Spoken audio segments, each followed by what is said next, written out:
warahmatullahi wabarakatuh.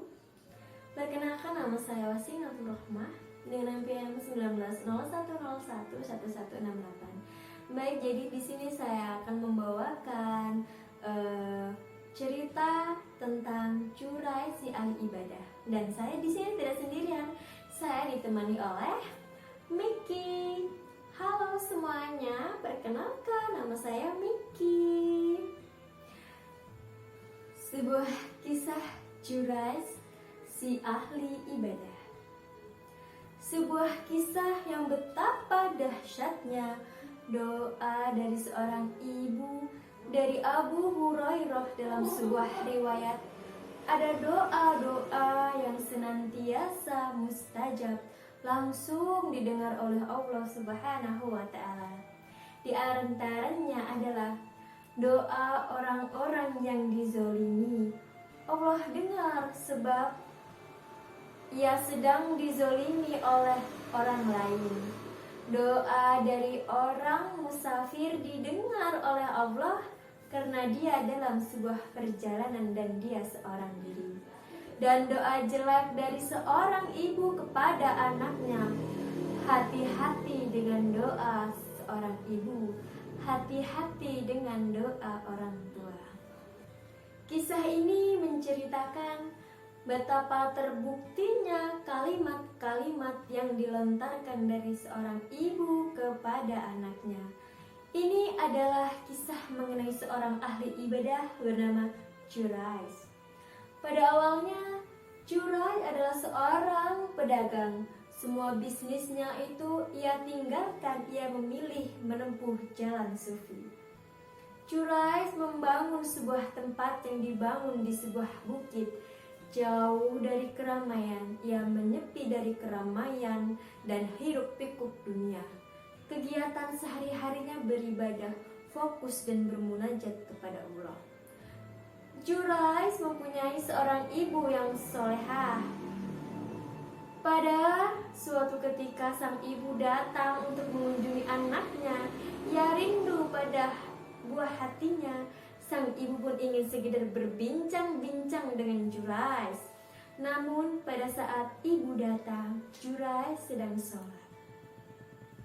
Sang bunda menatap tempat ibadah Curai yang ada di ketinggian. Dari atas bukit sinar matahari menghalangi pandangannya. Ia meletakkan telapak tangan di atas alis matanya, lalu mendongakkan kepalanya dan berharap bisa melihat anaknya dengan suara keras. Sang ibu memanggil Curai. "Wahai Curai, aku ibumu. Kemarilah dan berbincanglah denganku." Sayup-sayup Curai mendengar suara ibunya. Ia menghadapi dilema. Memilih tetap sholat yang berarti membiarkan sang ibu atau membatalkan salatnya dan memenuhi panggilan ibunya. "Ya Allah, ibuku dan sholatku," pikirnya, dan dia memilih meneruskan sholatnya. Semestinya Curai meninggalkan sholatnya dan menjawab panggilan ibunya, karena menjawab ibu lebih baik daripada sholat sunnah. Dia bisa meringankan sholatnya dan bersegera menemui ibunya. Akan tetapi Curai lebih mementingkan sholat daripada ibunya. Sang ibu pun pulang dengan hati kesal.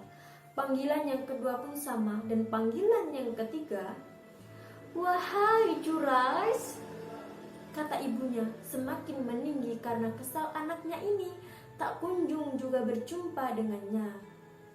Ibunya pun, "Aku ingin berbincang-bincang denganmu," kata sang ibu.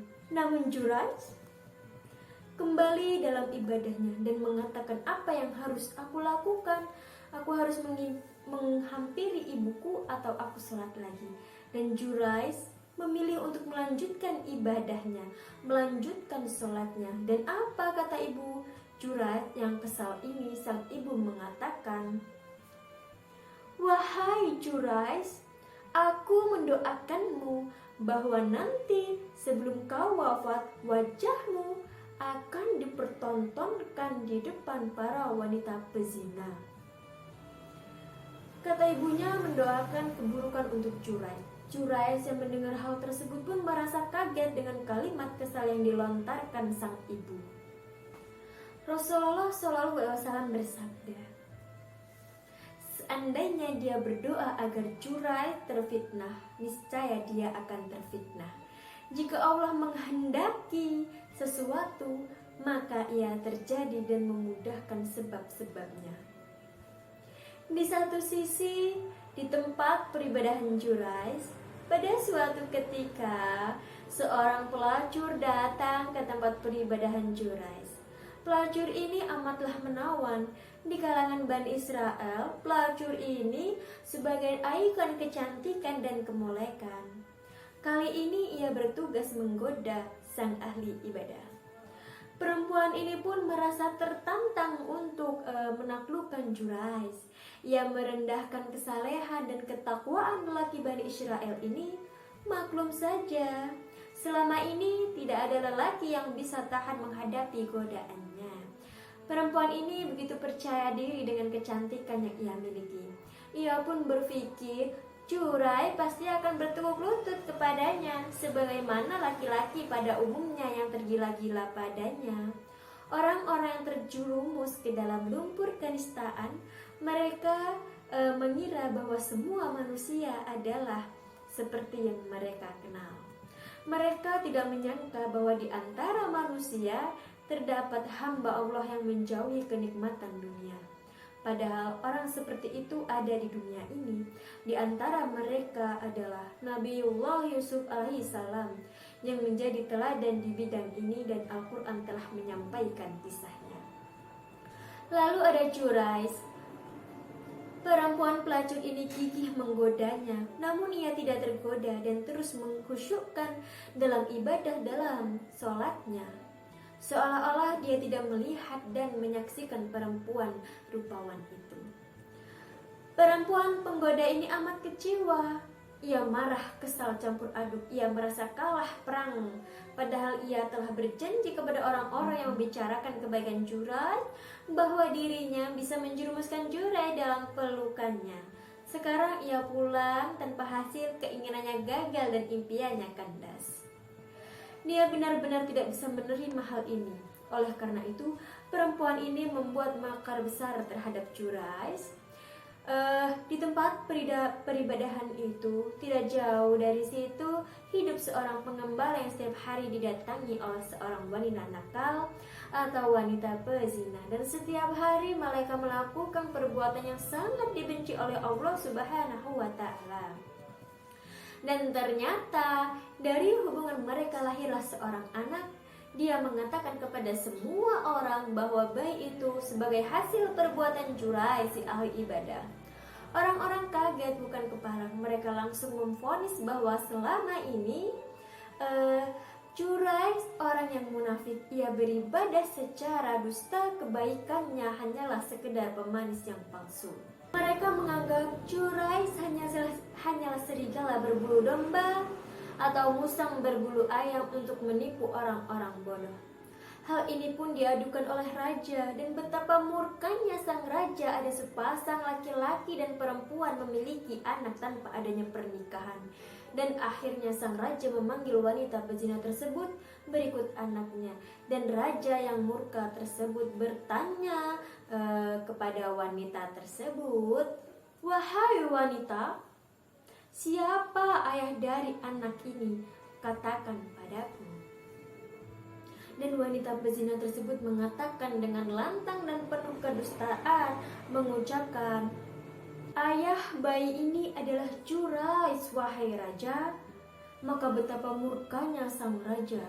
"Juraij yang mana?" kata raja ingin memastikannya.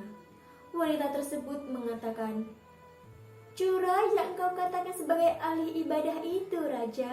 Juraij yang senantiasa beribadah, sembahyang, dan sholat itu, raja, di pegunungan.